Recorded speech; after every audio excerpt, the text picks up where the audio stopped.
جیسے ہی ہمارے ملک میں کسی قسم کی آفت، مصیبت، پریشانی یا بیماری کا حملہ ہوتا ہے، ہمارے کچھ دانشوروں کے دماغوں میں خاموش بیٹھا سائنس اور ٹیکنالوجی کی پرستش کا وائرس جاگ اٹھتا ہے، اور وہ ایک دم اخباری کالموں اور ٹیلی ویژن پروگراموں کے ذریعے حملہ آور ہو جاتا ہے اور کوشش کرتا ہے اس پریشانی کے عالم میں لوگوں کو جتنا ممکن ہو سکے اللہ، دعا اور اس کے ثمرات سے دور لے جا کر انہیں ڈاکٹر، دوا، احتیاط، معیشت، معاشیات اور انتظامات پر بھروسے کی مکمل ترغیب دی جائے۔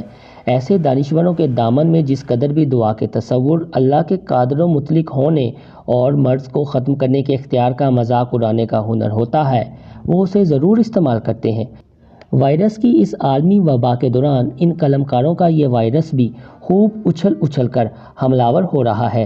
حیرانگی کی بات یہ ہے، یہ سب دانشور ایک ایسے وائرس کے بارے میں لوگوں کو اللہ کی تائید و نصرت مانگنے سے دور لے جانا چاہتے ہیں، جس کے بارے میں آج کے دن، اس وقت اور اس گھڑی تک دنیا کے لاکھوں سائنسدان اپنی بے بسی اور مجبوری کا اعلان کر چکے ہیں کہ ہمارے پاس اس وائرس کا کوئی علاج نہیں۔ جس کسی صاحب علم نے بھی انسان کے جسمانی وجود پر غور کیا، وہ ایک نتیجے پر ضرور پہنچا ہے کہ انسان کا تمام جسم ارد گرد ہونے والے واقعات، خیالات، افکار، نظریات، تصورات، خوف، شرم، حیا، خوشی اور غمی جیسے جذبات و احساسات کا تابع ہے۔ ہم خوشی کے عالم میں مسکراتے ہیں، غم و اندوہ میں روتے ہیں اور شرم و حیا سے ہمارا چہرہ سرخ ہو جاتا ہے۔ اگر ہم بلا وجہ مسکرانے، رونے یا شرمانے، لجانے لگ جائیں تو لوگ ہمیں پاگل تصور کریں گے۔ اس طرح اگر ہم خوشی میں نہ مسکرائیں، غم میں نہ روئیں اور شرم سے ہمارا چہرہ لال نہ ہو تو بھی لوگ ہمیں ایک غیر معتدل انسان اور میں ذہنی مریض تصور کریں گے۔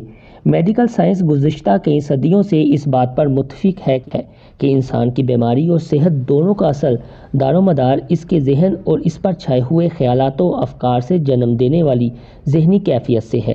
انسانی دماغ میں ان کیفیات کو جسم تک منتقل کرنے کے لیے اللہ تبارک و تعالیٰ نے ایک نشریاتی آلہ نصب کر رکھا ہے جسے ہائی پولی تھیلیمس کہتے ہیں۔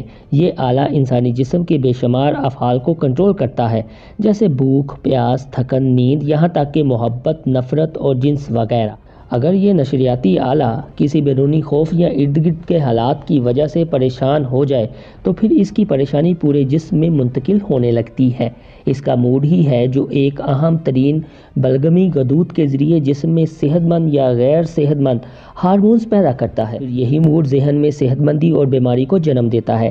یہ نشریاتی آلہ جس موڈ کے زیر اثر ہارمونز جسم میں منتقل کرے گا، انسان کا جسم اسی طرح کی صحت اور بیماری کا شکار ہو جائے گا۔ مثلاً اگر آپ خوف کا شکار ہیں اور یہ نشریاتی آلہ اس بلغمی غدود کے ذریعے جسم میں خوفزدہ ہارمون منتقل کر رہا ہے تو اس کا فوراً اثر یہ ہوگا کہ آپ کے ہاتھوں میں پسینہ آنا شروع ہو جائے گا، آپ کا دل زور زور سے دھڑکنے لگے گا، آپ کو پیشاب تیزی سے آئے گا، آپ کے معدے میں درد اٹھے گا اور ایسی بے شمار غیر معمولی صورتیں پیدا ہوں گی۔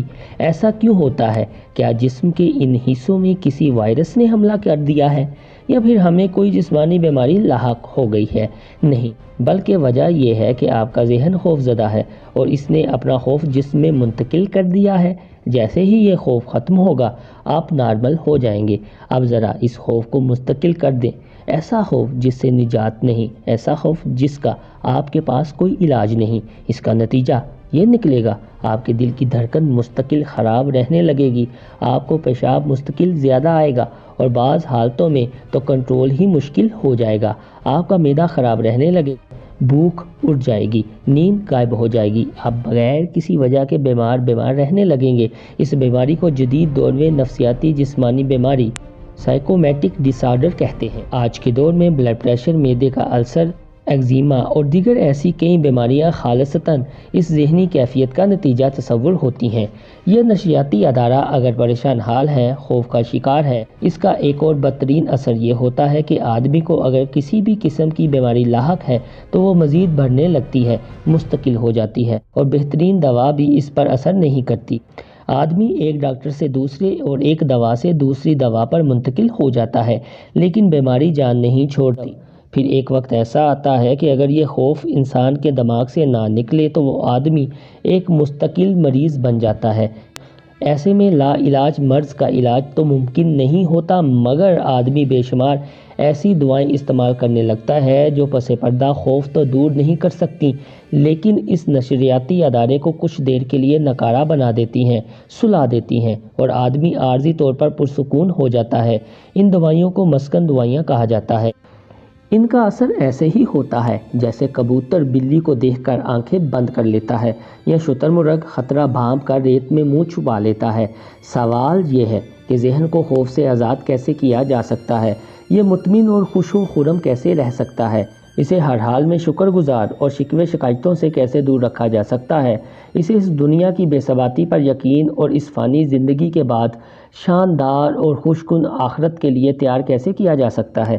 اسے موت کے خوف سے آزاد کر کے ایک ایسی زندگی کی جانب رغبت کیسے دلائی جا سکتی ہے جس میں انعامات و اکرام ہے، ایک جہان خوش کن و خوبصورت ہے جو اس کے مستقبل کے لیے تیار ہے؟ اس نشریاتی آلے کو ذات سے بالاتر ہو کر سوچنے اور انسانوں کی خدمت کر کے خوشیوں سے سکون حاصل کرنے کی جانب کیسے مائل کیا جا سکتا ہے؟